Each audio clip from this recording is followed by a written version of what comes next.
पूछ रहा है भारत ऐश्वर्या के एजेंडा में कि आजादी को आज 78 साल हो गए हैं दर्शकों, तब से लेकर अब तक। अब सोचिए जरा, सोचिए, जोर डालिए, क्या क्या बदला है। भारत आत्मनिर्भर बनने की रेस में लगा है। 2047 तक हम विकसित होने का सपना देख रहे हैं, लेकिन आज भी एक नारा जो सबको याद आ रहा है वो है उल्टे बांस बरेली। पता है क्यों? क्योंकि तुष्टीकरण, ये तुष्टीकरण वाली राजनीति, ये तुष्टीकरण वाली सियासत, मैं आपको बता रहा हूं, जरा देखिए तो हो क्या रहा है। हिंसा हो जाए तो तुष्टीकरण, सरकारी योजनाओं में तुष्टीकरण, संसद से बनने वाले कानूनों में तुष्टीकरण, और तो और विपक्ष अब अदालत के फैसलों में भी तुष्टीकरण का आरोप लगा रही है, सियासत कर रही है। 1947 का बंटवारा से लेकर यह जो सिलसिला शुरू हुआ था, Ram Mandir, Waqf board, triple talaq, UCC, SIR and the list goes on and on and on. तुष्टीकरण वाली राजनीति की सबसे बड़ी लैबोरेटरी, टेस्टिंग लैब जिसे कहते हैं ना, जैसे ब्लड सैंपल टेस्ट होता है, कहां जाता है? टेस्टिंग लैब में। यह तुष्टीकरण की राजनीति की सबसे बड़ी लैबोरेटरी, सबसे बड़ा लैब उत्तर प्रदेश बन गया है।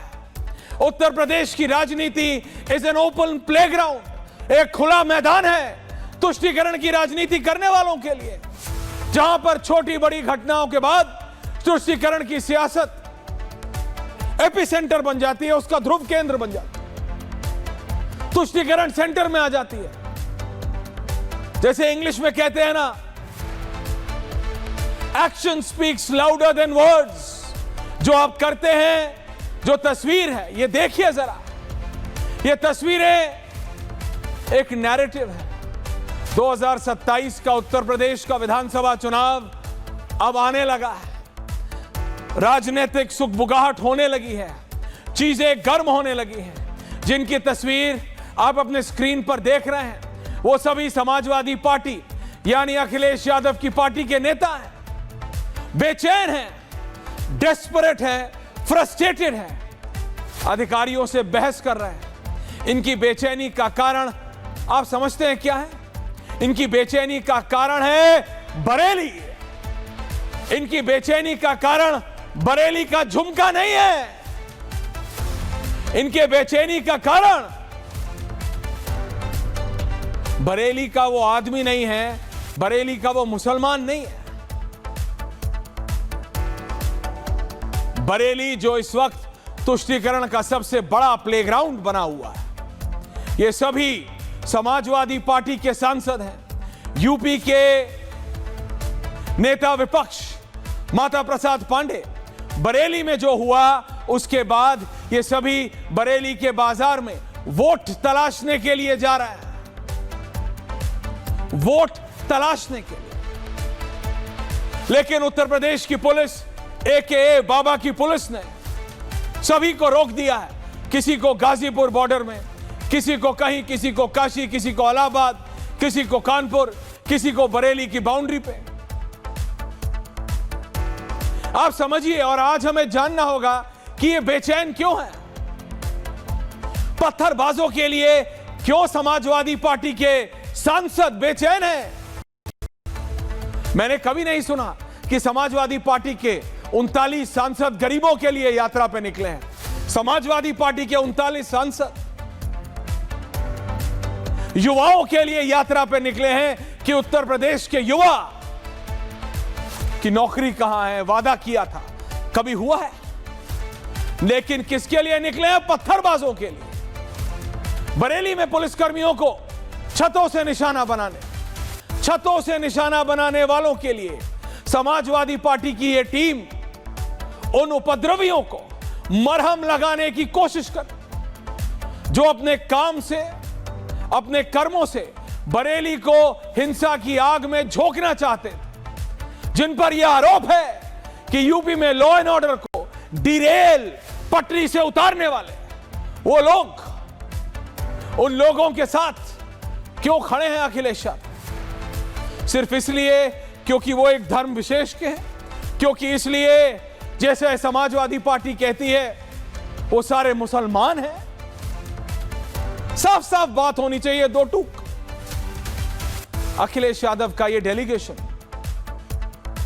उनसे मिलने की कोशिश कर रहा था, मिलने जाना चाहता, लेकिन क्या वो ये भूल गए थे कि उत्तर प्रदेश में शासन किसका है?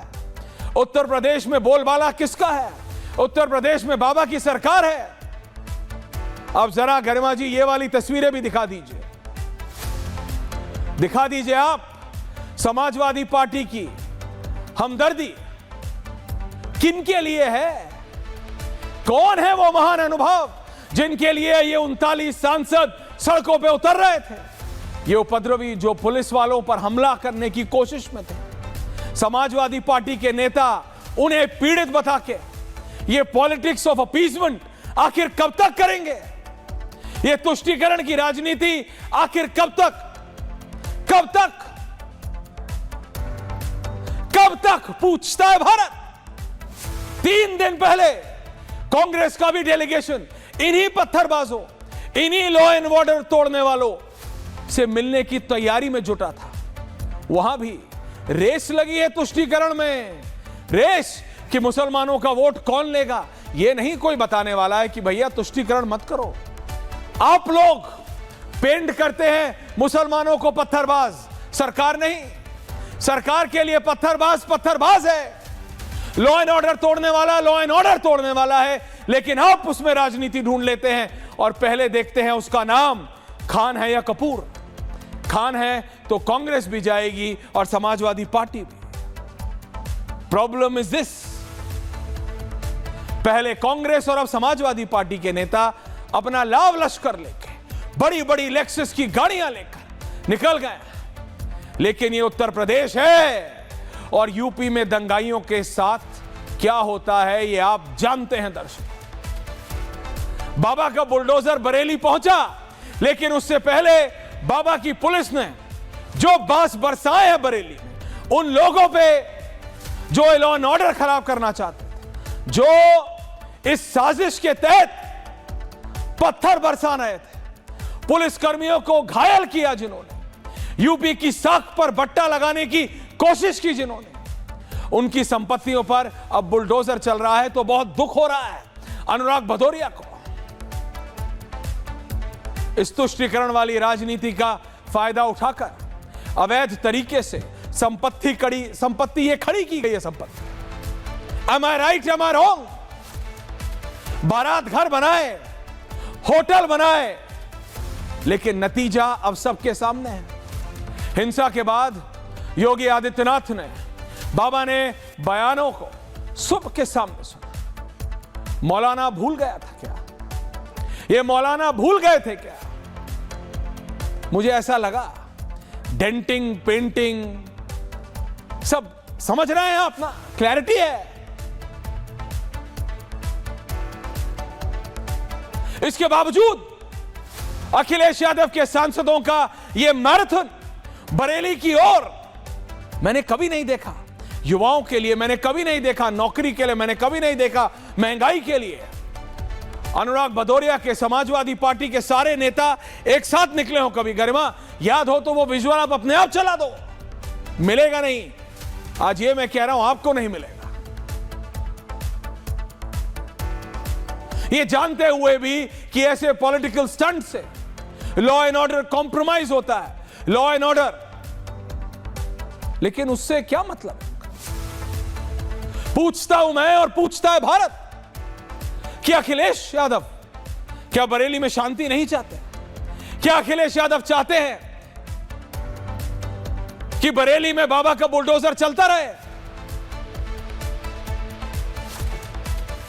भावनाएं समझिए दर्शकों, क्योंकि आज देश की जनता इस तुष्टीकरण की राजनीति से निकलना चाहती है।